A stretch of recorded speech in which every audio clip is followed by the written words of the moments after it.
Jemaat firman Tuhan, saat sore hari ini saya beri tema bahaya wanita Isabel.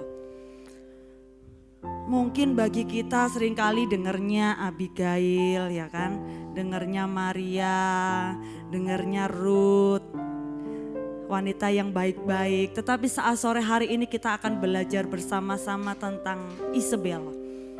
Mungkin Isabel ini cuma diambil sekilas-sekilas aja, tetapi saat sore hari ini kita akan melihat bersama-sama bahaya wanita Isabel. Isabel ini adalah seorang ratu di kerajaan Israel. Jadi kerajaan Israel saya kisahkan sekilas tentang sejarahnya. Israel ini dia merupakan sebuah kerajaan yang raja pertama bernama Saul, dia dipilih oleh Tuhan. Raja kedua pun juga dipilih oleh Tuhan. Selanjutnya setelah itu tampillah raja ketiga yang bernama Salomo dengan hikmatnya. Dan terkenal dengan kitab Amsal dan pengkhotbahnya. Setelah itu Salomo memiliki seorang anak yang naik tahta yang bernama Rehabeam. Dan setelah Rehabeam inilah akhirnya kerajaan Israel terpecah menjadi dua. 10 suku ada tetap di kerajaan yang bernama Israel, tetapi 2 suku ada di kerajaan Yehuda. Dan ternyata keturunan Daud dia tidak mewarisi yang 10 suku, tetapi justru mewarisi yang 2 suku. Aneh kan? Justru yang dulunya rajanya dipilih oleh Tuhan ternyata cuma hanya bisa dipercayakan 2 suku. Tetapi 10 suku Tuhan percayakan kepada yang lain. Bukan keturunan Daud. Nah, Isabel ini dia adalah ratu dari seorang raja Israel yang bernama Ahab. Jadi Ahab ini kalau ibu-ibu membaca di dalam firman Tuhan, Ahab ini terkenal dengan kejahatannya. Bahkan firman Tuhan mengatakan dia menghambakan diri kepada dosa. Dia melakukan hal-hal yang jahat di mata Tuhan. Dan firman Tuhan mengatakan tidak cukup hanya itu. Dia pun akhirnya mengambil istri dari bangsa atau negeri di mana di situ penyembahan berhalanya kuat sekali. Yang bernama Isabel ini. Kalau kita melihat Isabel ini adalah wanita yang mendukung suaminya. Tetapi ternyata dukungannya bukanlah dukungan yang sesuai dengan firman Tuhan.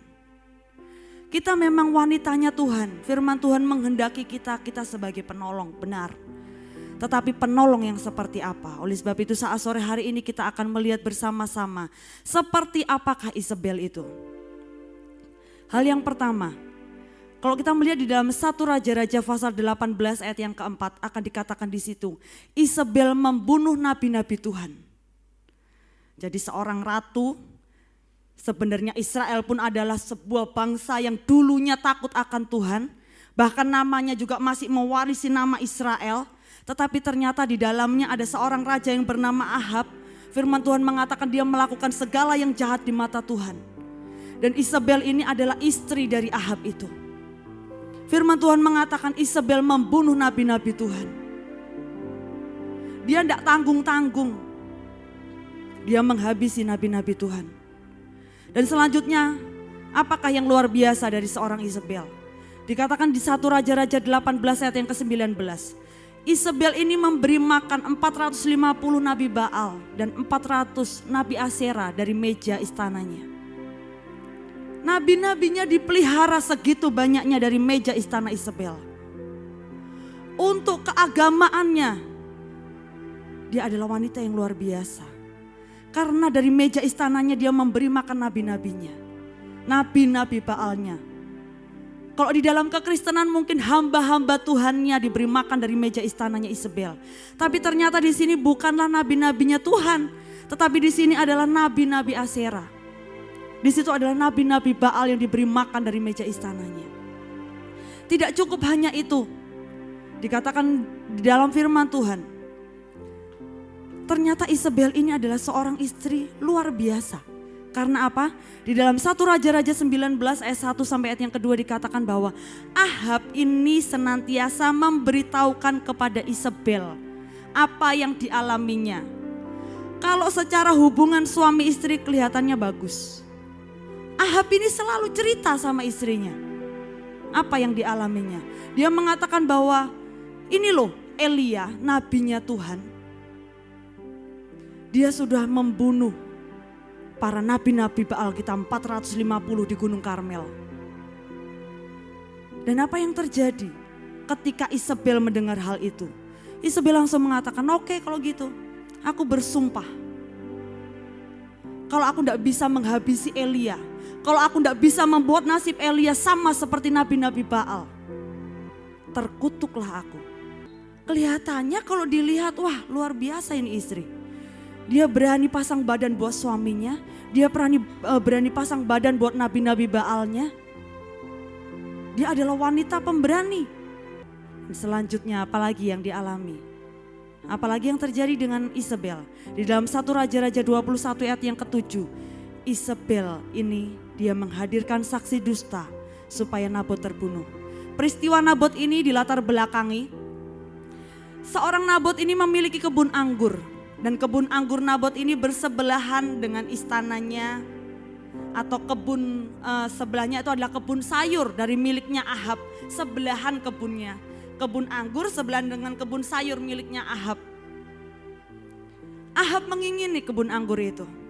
Dan Ahab berkata, aku pengen itu, aku mau beli kebun anggurmu. Tetapi seorang Nabot ini mengatakan tidak bisa. Itu warisan dari leluhurku, aku tidak bisa melepaskannya.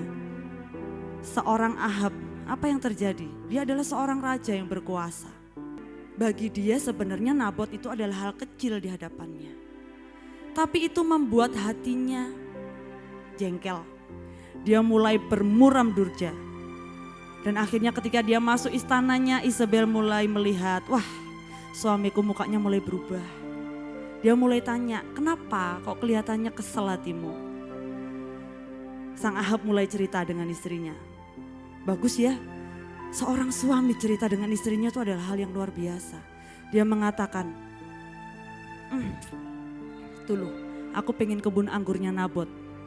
Tapi ternyata dia enggak ngasih ke aku. Halah gampang, serahin aja sama aku. Mungkin gitu ya bahasanya, serahin aja sama aku, semuanya beres. Akhirnya seorang Isabel dia membuat siasat. Undang semua para tua-tua di bangsa ini. Hadirkan 2 orang Dursila. Undang juga Nabot di situ. Biarlah 2 orang Dursila ini naik saksi. Dia menjadi saksi dusta di situ. Dan mengatakan bahwa Nabot telah, istilahnya dia telah mengutuki Allah. Akhirnya dilakukanlah semuanya itu. Dan terjadilah sesuai dengan apa yang dirancangkan oleh Isabel. Demikian rupa semuanya berjalan mulus. Jadi hati-hati kita kaum wanitanya Tuhan. Ketika kita merancangkan segala sesuatu yang kelihatannya mulus tetapi tidak sesuai dengan firman Tuhan. Jangan pernah berkata bahwa itu rancangan Tuhan. Karena Isabel pun yang merancangkan hal-hal jahat. Dia pun juga mungkin berpikir bahwa rancanganku berjalan mulus apa adanya. Tapi ternyata di situ apa yang terjadi? Setelah Nabot dihadirkan 2 orang Dursila yang menyatakan saksi dusta ini. Akhirnya Nabot dibawa keluar, dia dilempari batu sampai mati. Akhirnya Isabel berkata sama suaminya, yuk sekarang kita bergembira. Karena semuanya telah selesai, Nabot sudah mati. Kamu bisa ambil kebun anggurnya. 4 hal ini kita bisa belajar apa? Dari seorang wanita yang bernama Isabel. Kalau kita melihat mungkin, kok gitu ya gitu. Tetapi inilah hal yang terjadi di dalam kehidupan seorang Isabel. Mari kita melihat di dalam 1 Raja-Raja pasal 21 ayat yang ke-25 terlebih dahulu. Firman Tuhan mengatakan, sesungguhnya tidak pernah ada orang seperti Ahab yang memperbudak diri dengan melakukan apa yang jahat di mata Tuhan. Karena ia telah dibujuk oleh Isabel istrinya. Ahab yang seorang raja. Dia mendapatkan seorang istri permaisuri dari keturunan raja juga. Tetapi kita dapat melihat karakternya Isabel. Saat sore hari ini kita wanitanya Tuhan. Tuhan menuntut setiap kita menjadi orang-orang yang luar biasanya Tuhan. Isabel ketika dia tidak menggantungkan hidupnya kepada nabi-nabi Baalnya. Kita dapat melihat keberanian seorang Isabel yang luar biasa. Tetapi ketika dia menggunakannya tidak sesuai dengan kebenaran firman Tuhan, maka Tuhan marah terhadap Isabel. Inilah yang harus kita dapatkan di dalam kebenaran firman Tuhan saat sore hari ini. Hal apa yang Tuhan mau sampaikan bagi kita saat sore hari ini? Hal yang pertama, kita adalah penolong. Firman Tuhan sudah menuliskan di dalam Kejadian ketika dia menciptakan Adam dan dia menciptakan Hawa. Aku akan menjadikan bagimu seorang penolong yang lain. Tuhan ciptakan Hawa bagi siapa? Bagi Adam. Untuk jadi seorang penolong. Penolong itu bukan berarti bahwa dia kuat secara fisik. Karena jelas dibandingkan laki-laki, dibandingkan pria, kita kalah kekuatan fisiknya. Tetapi mengapa firman Tuhan mengatakan aku akan menjadikan penolong? Kenapa firman Tuhan mengatakan bahwa Hawa ini adalah penolong bagi Adam? Berarti di sini kita melihat bukan kuat secara fisik yang Tuhan mau bagi kita. Tuhan tidak mau terus kita latihan setiap hari angkat beban, buat barbel ya kan. Biar otot kita sama seperti suami, jangan. Bahaya nanti, tidak bisa dibedakan mana suami mana istri. Tetapi di sini Tuhan mau bukan kuat secara fisik, tetapi kuat di dalam apa? Kuat di dalam firman. Kuat di dalam firman di sini bukan hanya sekedar kita tahu teorinya, kita pinter teorinya. Kalau teori semua orang bisa. Banyak orang bisa belajar. Karena hari ini sekolah Alkitab semua sinode buka sekolah Alkitab. Kita mau cari sekolah Alkitab di berbagai kota ada. Kita mau belajar firman Tuhan dari Kejadian sampai Wahyu kita bisa dapatkan. Tetapi yang namanya praktek itu adalah di dalam kehidupan kita sehari-hari. Dan itu tidak bisa diajarkan di dalam bangku sekolah. Itu harus kita alami sendiri.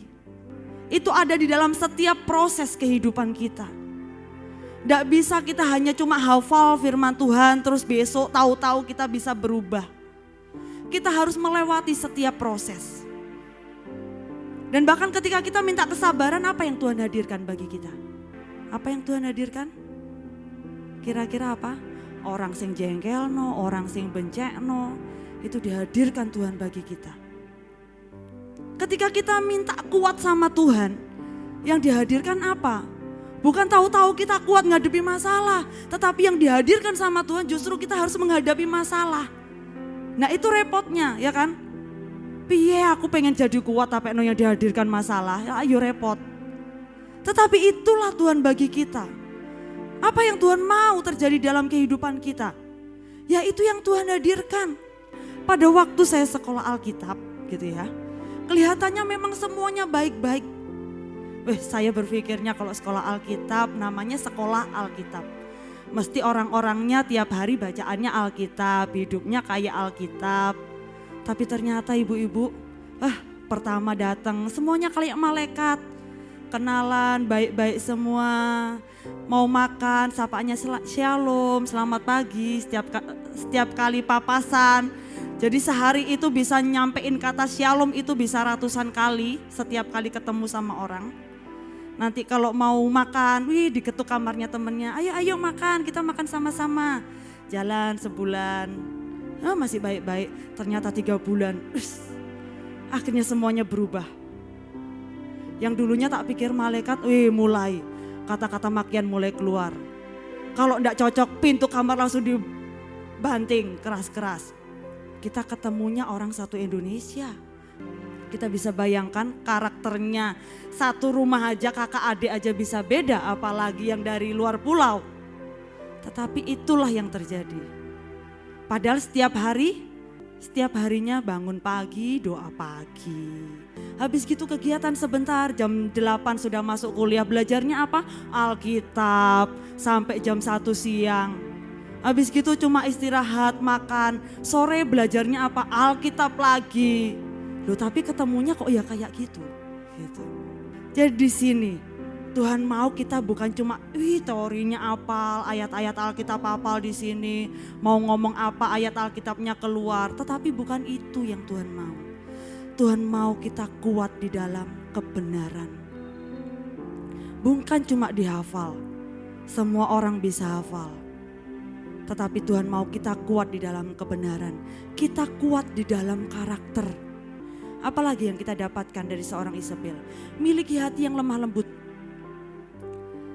Hati yang lemah lembut di sini berarti kita cepat mendengar, tetapi lambat untuk berkata-kata dan bertindak. Kita tidak gegabah untuk mengatakan perkataan. Kita tidak gegabah untuk mengambil sebuah tindakan. Kita tidak gegabah untuk marah. Tetapi kita mulai merenungkan segala sesuatu. Karena apa? Jangan-jangan kita memasuki tahap ujian tadi. Kita pengen minta kuat, Tuhan hadirkan kita masalah. Nah, kalau kita cepat-cepat ambil tindakan, kita gegabah, ujian kita gagal.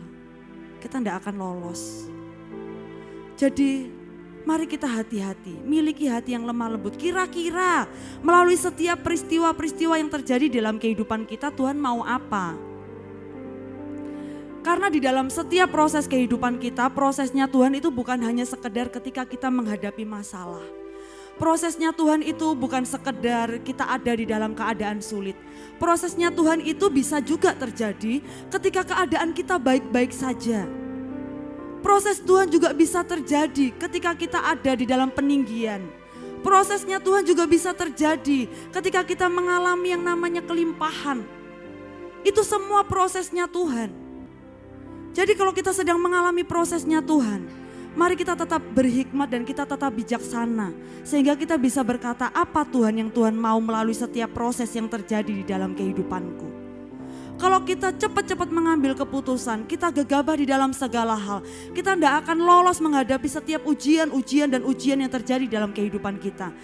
Yang padahal melalui ujian-ujian itu akan istilahnya akan membuat kita semakin hari semakin meningkat hidup kerohanian kita. Jadi di sini, mari kita menanggapi segala sesuatu dengan hati yang bersih. Isabel kita melihat tadi, banyak contohnya. Dia memiliki hati yang keras. Kehidupannya dikuasai oleh amarah. Kenapa hidupnya dikuasai oleh amarah? Padahal kelihatannya ketika dia bersama suaminya oke. Baik-baik saja. Dia kelihatannya sebagai penolong bagi suaminya. Dia kelihatannya membawa suaminya untuk sukses melewati hal-hal yang dihadapi. Tetapi Isabel, dia menggunakan banyak hal. Dan pantas saja dia bisa melakukan semua itu karena apa? Karena yang dia sembah siapa? Baal. Yang dia sembah siapa? Berhala. Dan itulah akhirnya yang menghantarkan Isabel, yang menjadikan Isabel menjadi wanita yang seperti itu. Oleh sebab itu bahaya sekali bila kita wanitanya Tuhan, kita menjadi Isabel. Kita mungkin menjadi penolong tetapi dijumpai Isabel di dalam rumah tangga kita.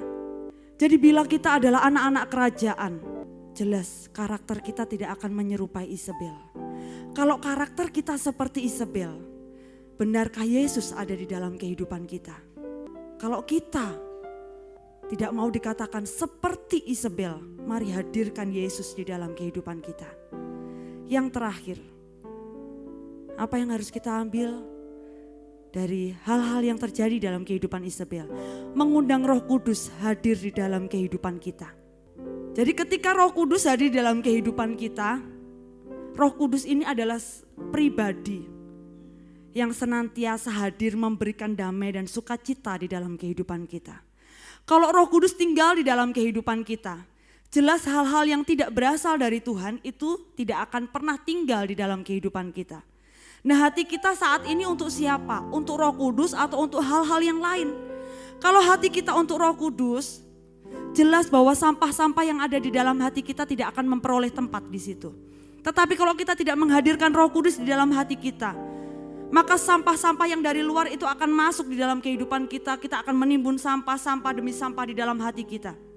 Biasanya, seringkali kaum wanita, ibu-ibu sukanya nyimpen barang. Benar begitu? Ada di sini yang suka nyimpen barang?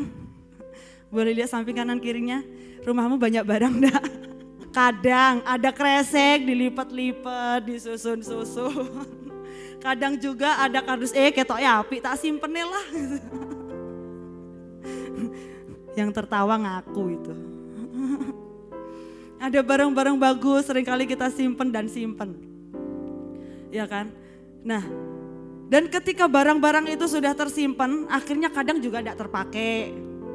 Mungkin juga masih ada yang kepake, puji Tuhan, tapi kebanyakan tidak kepake. Dan akhirnya kita membuat sarang.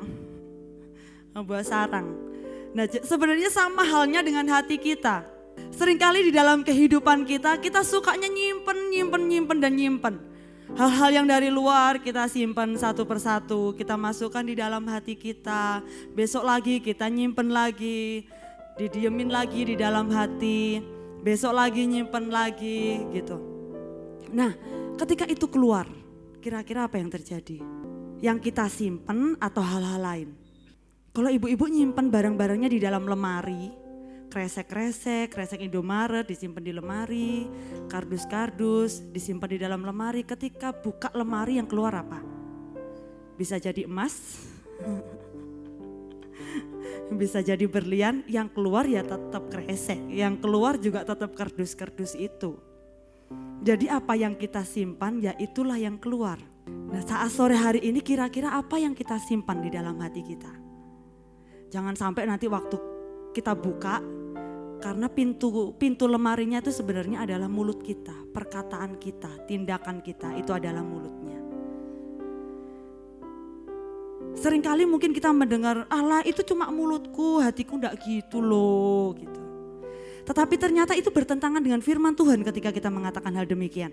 Mari kita membuka di dalam Matius pasal yang ke-12 ayat yang ke-35. Orang yang baik mengeluarkan hal-hal yang baik dari perbendaharaannya yang baik. Dan orang yang jahat mengeluarkan hal-hal yang jahat dari perbendaharaannya yang jahat. Kalau kita melihat ceritanya Isabel tadi, kira-kira apakah yang disimpan di hatinya Isabel? Yang jahat atau yang baik? Yang jahat atau yang baik? Jahat. Karena yang dia lakukan jahat. Tetapi ketika yang disimpannya baik, jelas dia tidak akan pernah bisa melakukan yang namanya kejahatan. Karena yang disimpan itulah yang keluar. Jadi saat sore hari ini, jangan lagi ngomong kalau cuma mulutku, hatiku baik-baik, oh tenan. Gitu. Ya siapa yang tahu hati kita? Coba lihat samping kanan kirinya, kamu tahu hatiku enggak? Gitu. Sekalipun kita duduknya mepet, sebelah kita enggak akan pernah tahu isi hati kita. Benar ibu-ibu? Anak kita aja enggak tahu isi hati kita. Suami kita juga enggak tahu isi hati kita. Yang tahu cuma kita sama Tuhan isi hatinya apa. Jadi saat sore hari ini, biarlah apa yang keluar dari perkataan kita, itu bukan keluar lagi dari perbendaharaan kita yang jahat.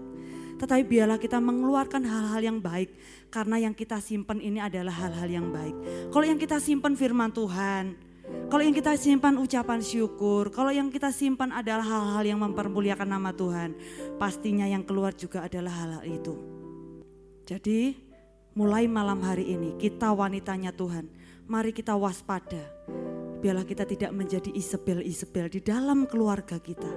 Kita tidak menjadi penolong, tetapi yang akhirnya mendorong suami kita masuk ke jurang. Kita tidak menjadi penolong yang akhirnya membawa suami kita kelihatannya sukses, tapi tahu-tahu masuk ke dalam jurang kehancuran. Ahab dan Isabel, pada akhirnya kelihatannya semuanya rencananya mulus semua. Kalau kita membaca di dalam firman Tuhan, semuanya berjalan mulus. Tetapi firman Tuhan mengatakan, apa yang terjadi dengan Isabel dan Ahab? Mayatnya, istilahnya mayatnya tidak kajen. Mayatnya jadi injak-injakan binatang. Mungkin ketika dia hidup, dia tidak melihat apa-apa terjadi dalam hidupnya. Toh aku masih baik-baik saja, aku melakukan itu, aku sudah membunuh Nabot dengan cara seperti itu. Toh semua kehidupanku masih baik-baik saja, tidak terjadi apa-apa. Tapi ternyata Tuhan tidak pernah lupa. Tuhan punya catatan tentang setiap kehidupan kita.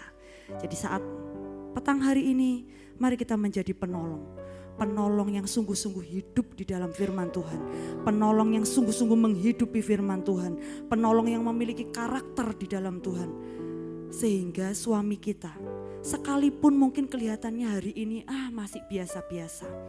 Tetapi percaya, ketika suami kita didampingi oleh istri-istri yang takut akan Tuhan.